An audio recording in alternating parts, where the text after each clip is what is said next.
So, welcome to the showcase. Today we have an exceptional show, no holds barred. I've got a guy that's coming on here, actually recommended by Helen Kirkwood, Helen Days Wild Affair, if you remember her show. Absolutely awesome. Lovely lady, as is this gentleman. I'd like to introduce Spencer. Hello, Spencer. Hello. Good to see you. Good to see you, and welcome to the show, Spencer. Do you want to tell us, or tell the audience, should I say, what background you've got, where you come from, and how you got into the business? Well, as long as you got 15 days to spare, I'll start. Yes, I started in the business at the grand old age of 15. I went straight into the theatre, where I was trained to be everything in the theatre, from an actor to a technician, etc., etc.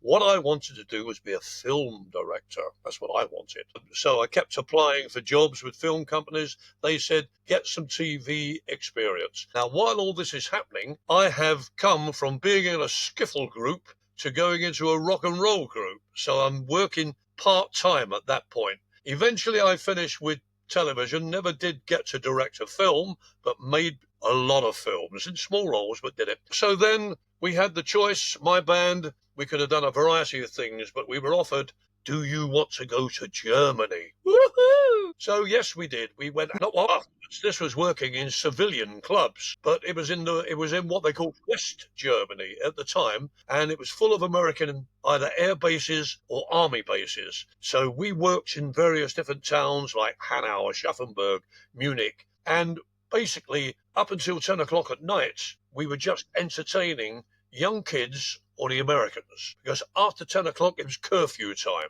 So anyway, I went out for 3 months and I wound up doing 2 years. That is where I met up with a man who became very famous a few years later. I joined Chris Andrews. Chris was, of course, the writer and singer of Yesterday Man, etc. So we got with Chris, we were formed out there in Germany, all English blokes, no Germans. And it was great, came back to the UK. Chris wanted a couple of years off to go songwriting. We said, don't be a fool. You'll never make any money. He was right, we were wrong. So we changed the name and became Me and Them. And we were Yorkshire based. We all lived in Barnsley. So I learned to speak fluent Barnsley. We were based there, managed first of all by Mervyn O'Horan. By Mervyn O'Horan in Doncaster. Then after that, I went solo and I joined Johnny Peller in Sheffield and choking to death here. And within 6 months of me being solo, I did New Faces, went on again, won it, and from then on, I didn't look back. So it was cabaret, theatres, pantomimes, etc. There we go. Sorry, I've cut that down a lot. So basically, putting it in a nutshell, you've got a lot of experience. Yes. Read my 2 books. It's all about that. I've got one here. Oh, I must. Okay, hang on. Wait. Come on, Hang Spencer, on. tell us about your book. Look at that. There's the first one. Can you see that? I always say says some of us didn't make it. Yeah, I always say the Beatles made it. Right, okay. Rolling Stones made it, but some of us didn't make it. So it's all about what I would consider excellent bands at the same time that were not in the right place at the right time with maybe the right management. But it still didn't stop us working. So there we are. I've got 2 of them. The follow-up came out. Where can people buy those, Spencer? Amazon.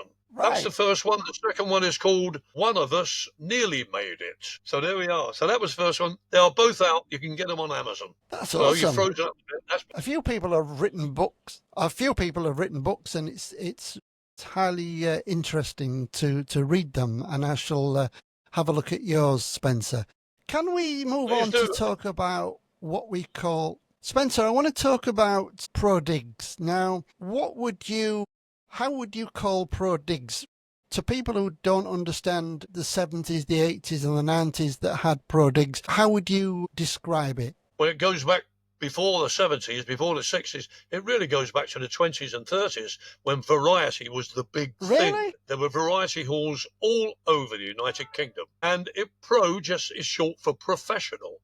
You were a professional entertainer, a pro entertainer. So people jumped on and thought, well, these artists, they've got to stay somewhere. It was usually for 1 week. And during the old theatre time, that's what happened. And people, if they had a big enough house, sometimes little tiny houses, but they would say, OK, put me on the pro digs list. And then before you got there, you did your homework and you had a list of places to stay. And as we went through, you met other artists who were traveling all over the place. And you'd say to them, look, I'm going to Manchester next week. Have you got a list of pro digs? And yeah, you get it with little comments by the side. So yeah, it's been around for much now. There's very few of them now, Spencer. Which one could you highlight as probably the most enjoyable? Right, the most enjoyable was definitely up in Sunderland, and it was in Roker, by the side of the beach, and it was called what was it called? No, that was the nightclub. Oh, it was Mrs. Nays South Lodge, run by a Mrs. Naysby and her very, very over-the-top son called Derek Naysby. But it was fantastic. I can quote one time in particular, 1969, on the night of the moon landing. Now, we're all in Mrs. Nays. Their big television had broken down. I was the only one who had a portable television in my room, mine. And that night we watched the moon landings, and I'm laying on the bed. I've got one arm round Dorothy Squires and the other one round Lynn Perry, Dougie Brown's sister. Sitting at the bottom of the bed was Keith Harris, no Orville, just Keith Harris. We had Bobby Nutt sitting on the floor, and we all watched in this little tiny room the moon landings. And that was just fabulous. They were great, great people. We always got a supper when we came in. There was always like eggs and bacon and things like that. But only if you got there before a certain group called the Black Abbots. Yes, Russ Abbott on drums. They used to get in before us and used to nick all the eggs and bacon. We used to get peeved off with that. Nearly said a bad word then, sorry. There's no better story than that, Spencer. Yeah, there's no better story than that. That's awesome. Do you remember Rita's digs in Spennymoor? Yes, but we never stayed there. We always stayed at South Lodge. Always. I know a few people that stayed at Rita's, and it had a very good reputation. But you see, in those days, we liked to finish the job, and if we weren't doing a double in a nightclub, we wanted to get back and get the bevy out and really enjoy it. And Spennymoor was too far to go unless you were actually working in either Newcastle or Spennymoor. So there we are. Yeah, because when I used to do the 10-day runs for AIR in Beverley, kind of like based yourself in Spennymoor, you're halfway to Newcastle, you're halfway to Middlesbrough. So between Newcastle and Middlesbrough and around about that area, most of your shows was done. And, I've met some absolutely awesome acts, the band Magic and Chubby Brown and all them, that you wouldn't meet nowadays because there isn't hardly any pro digs anymore, is there? There's hardly any good artists anymore. I mean, people that do pantomimes nowadays, they're finding it difficult getting a top of the bill. It's so hard for them because they're just not around anymore. There's nowhere really for us to go and work. The occasional jobs. I mean, the likes of good old Bernie Clifton, God bless him, my old mate. Bernie's still doing well. He gets a lot of work, and that's fantastic. He's one of the remaining few, what I would call, artists. Interesting. You spoke about, did you ever go to Wales and do any 10-day runs in Wales? Yes, we did. And I was just about to tell you about the digs we stayed at in Wales. It was in Cardiff. I'll tell you what we called it because I dismissed it from my memory. We called it mini dinners, and it was on Fitzhaven Embankment by the side of the Taff. And I'm not going to mention their names or anything, but it really was. You could count the peas. You could count them, 12 on your plate. If you got 13, you were lucky. And little tiny pieces of meat. Wow. And one slice of bacon, one egg in the morning, and that was your lot. So we called it mini dinners. But because it was just by the side of the Taff, we always used to stay there. Yeah, there we go. You can't beat these, when you're talking about the 60s, the 70s and the 80s, clubs was full. You could work 7 nights a week. Actors was in short supply. What a difference nowadays, Spencer. There's hardly any actors. In fact, I've just interviewed Jonathan Lindsley. Do you know John? I know the name. Don't know the Yeah, person. Last of the Summer Wine, The Bill, The Casualty. He's done Pirates of the Caribbean, all like that. And he said the work now is becoming more challenging, more difficult to get. Well, there's one thing that annoys me at the moment is the fact in those days when you worked, if you did get a night off, you were being begged by the local agents to work as an extra on TV because you had an equity card. Then they would say, "Great, Yeah. okay, come on this, you're going to get X amount of pounds for the day." And if you just happen to have a day off, you can do it. Whereas nowadays, you don't have to be in equity. You don't have to be in anything. As long as that fits. And there's some young kid looking through photographs, he'll do. He's no good. No, I don't want that. So there's hardly any work. Not for any proper pros anymore. Sounds like you're So down with why that, did they doesn't it? I get don't rid mean of it the that way. equity? Well, you could blame Mrs. Well, the equity card's still there, but you don't need to be an equity member anymore. It's only up to managements now. Some managements still say you must be an equity member, but most of them don't.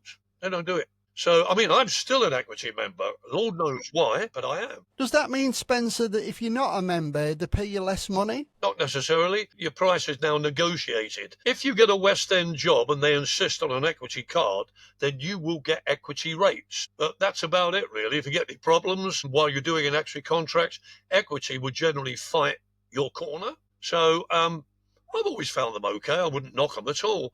But it's other managements that say you don't have to be an equity member to work for us. That's the way it is now. How would you describe the state of affairs with pubs and clubs and entertainers nowadays? Well, there's hardly any clubs left. And with the pubs, they sometimes put live entertainment on, but the audience aren't educated. You're lucky if they even notice that you're on stage doing something. So, Yeah. I mean, there's people that love to go to Benidorm for a start because you can still see live entertainment. And I'm fine with that. I was in Tenerife in January purely for a holiday, and there were 3 or 4 different clubs and bars that were putting on some great entertainment. One in particular was called the Comedy Elvis Show, and he was a London fella. God, was that man funny, and a great singing voice as well. So yes, there's still plenty of that type of work around. And nowadays, what do you think of the way that actors find a job? Because, John was telling me that to be an actor nowadays, them days you had to go through drama school and learn your bits and all the rest of it. Nowadays, is it worth going to drama school to learn a career in acting? Is there enough work? No, I always say don't go to drama schools. Join an amateur dramatic company and learn your trade there. I always say to young kids, I want to be an actor. Fine. Get yourself with an amateur drama company.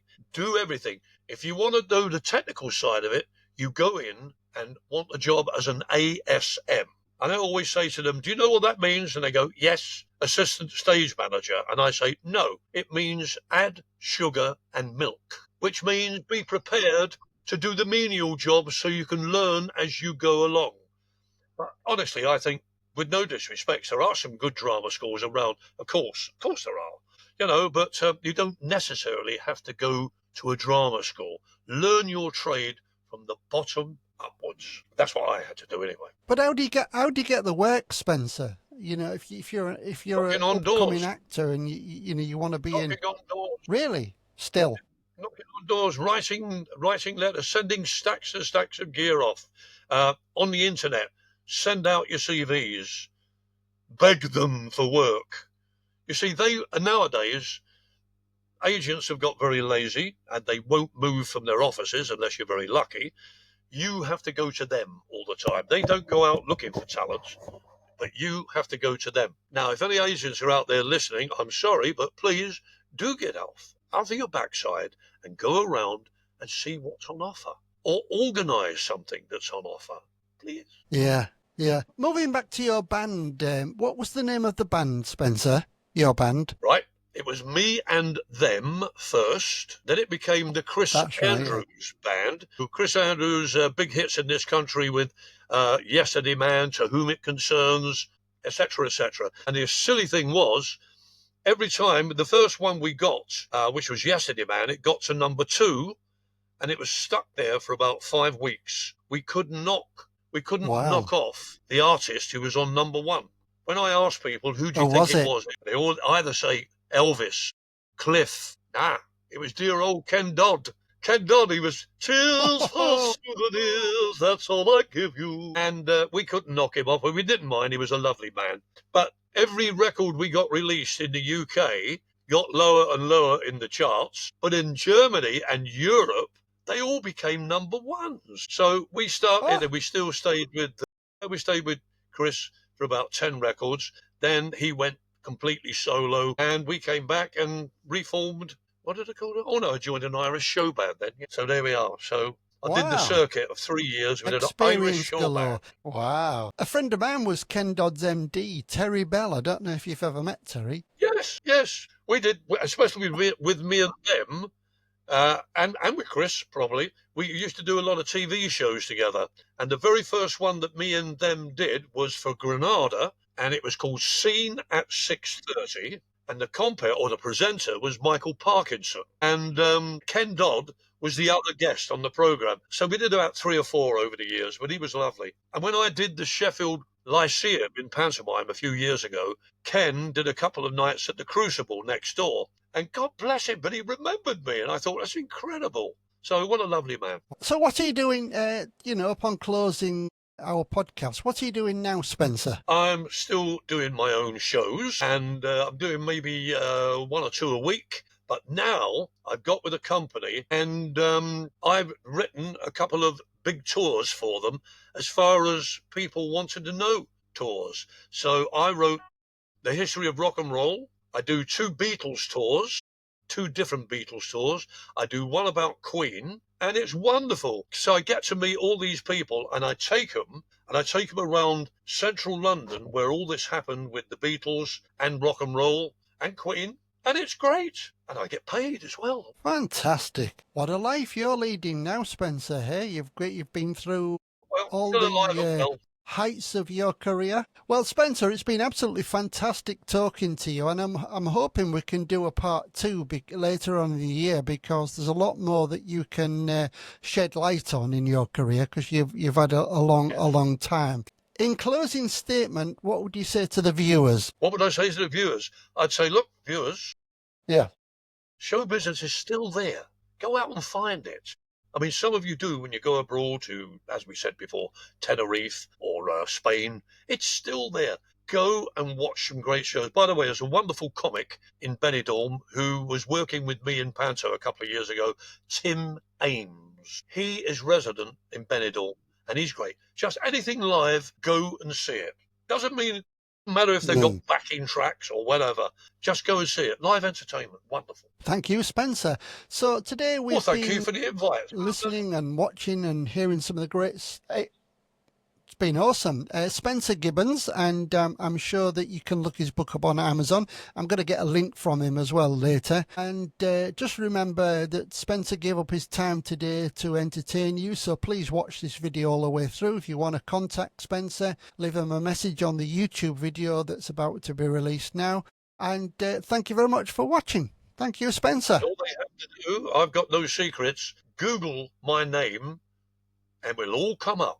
Just Google it. I like it. Cheers, Spencer. Thanks very much. Thank you for that. Have a good rest of the day.